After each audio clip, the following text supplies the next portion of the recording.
স্বাগতম জনাইছো আপোনালোকক মোৰ পাকঘৰলৈ। আজি ৰেচিপিটো হৈছে নিমকি। চাহৰ লগত মচমচীয়া নিমকি খাই খুবেই ভাল লাগে, নহয়নে? তেনেহ'লে আহকচোন আজি চাহৰ লগত নিমকি বনাই খাওঁ। এটা বাউলত 1 কাপ ময়দা ল'ব। তাৰ লগত লাগিব অলপমান নিমখ, আধা চামুচতকৈও কম ক'লা জিৰা, জনি, 2 চামুচ ৰিফাইন অইল, 2 চামুচ ময়দা আৰু 2 চামুচ ঘি। ময়দা আৰু ঘি দি আমি পিছত এটা পেষ্ট বনাম।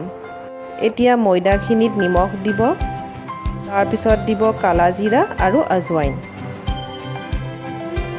এতিয়া ভালদৰে গোটেইখিনি মিলাই ল'ব। নিমখটো যেন ভালদৰে মিলি যায়।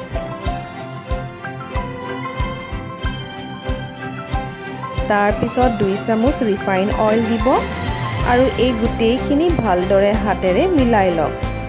মিক্সাৰটো পুৰা ক্ৰাম্বল হ'ব লাগে, মানে সৰু সৰু টুকুৰা টুকুৰা নিচিনা হ'ব লাগিব। হাতেৰে মুঠি মাৰি চাব। যদি মুঠি মাৰোঁতে অলপ লাৰু যেন হয়, মানে পুৰা লাৰু নহয়, কিন্তু মুঠি মাৰিলে এনেকুৱা যদি হৈছে, তাৰ মানে ইয়াত এতিয়া আমি পানী দিব পাৰিম। এতিয়া অলপ অলপ কৰি পানী দি যাম আৰু ভালদৰে মাৰিম।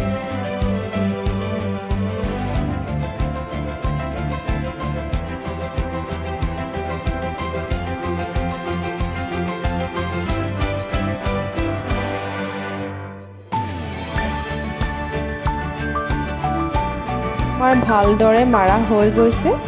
এতিয়া মই ডোটোক আধা ঘণ্টাৰ কাৰণে ঢাকি থওঁ।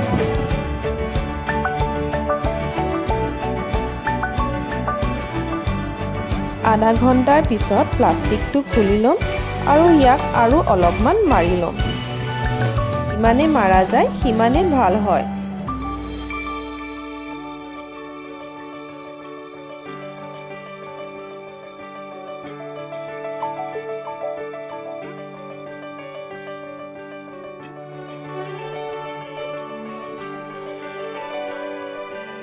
এইখিনিক মই 2টা টুকুৰা কৰি ল'ম। এতিয়া এটা টুকুৰা লওক আৰু বেলনা মাৰি দি ৰুটিৰ দৰে বেলক। বেলাটো অলপমান পাতলা কৰিব। শ্বেপটোৰ কাৰণে চিন্তা কৰিব নালাগে, তেৰা বেকা হ'লেও একো কথা নাই। বেলাটো হৈ গৈছে। এতিয়া ইয়াত আমি এটা পেষ্ট লগাম। আমি যোনখিনি ময়দা বেলেগকৈ থৈছিলোঁ, সেইখিনি ঘি দি ভালদৰে মিক্স কৰিম। ভালদৰে মিক্স কৰিব। দেখাত অলপমান বাটাৰৰ নিচিনা লাগিব, কিন্তু এইটো যেন ভালদৰে মিলি যায়। ময়দা আৰু ঘিটো ভালদৰে মিলাই ভালদৰে মিক্স কৰি লওক। এটা কথা মনত ৰাখিব, আমি ইয়াত ঘি আৰু ময়দা সমান পৰিমাণে লৈছোঁ। এতিয়া পেষ্টটো ইয়াত লগাব। গোটেইখিনিতে লগাই ল'ব। চামুচেৰেও লগাব পাৰে, কিন্তু হাতেৰে বেছি ভাল হয়। সেইকাৰণে মই হাতেৰে ভালদৰে মিক্সাৰটো লগাই লৈছোঁ।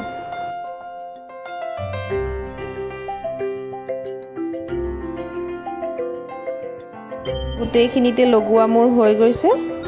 এতিয়া গোটেইখিনিত লগোৱাৰ পিছত আমি এটা ৰোল বনাই ল'ম। এটা ছাইডৰ পৰা ফ'ল্ড কৰি যাব। গোটেইখিনি ফ'ল্ড কৰি কৰি গৈ থাকক ৰোলৰ দৰে। 2খন হাতে দিয়ে কৰিব আৰু অলপমান টাইটকৈ বনাব, যেন অলপো যেন বতাহ নোসোমায়।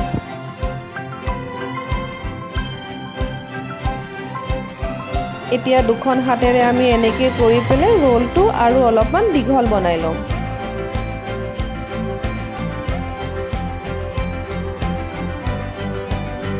এতিয়া এখন নাইফেদি এইটোক টুকুৰা টুকুৰাকৈ কাটি লওক।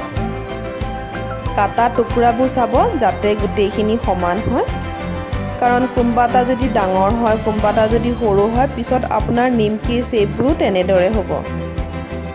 ঠিক এনেদৰে যোনখিনি আমি ময়দা বেলেগ কৰি ৰাখিছিলোঁ সেইখিনিও বনাই ল'ব। এতিয়া কাটা টুকুৰাবোৰ আমি পেৰাৰ দৰে বনাই ল'ম। এতিয়া আমি লুচিৰ দৰে আমি সৰু সৰুকৈ এইবোৰক বেলিব লাগিব।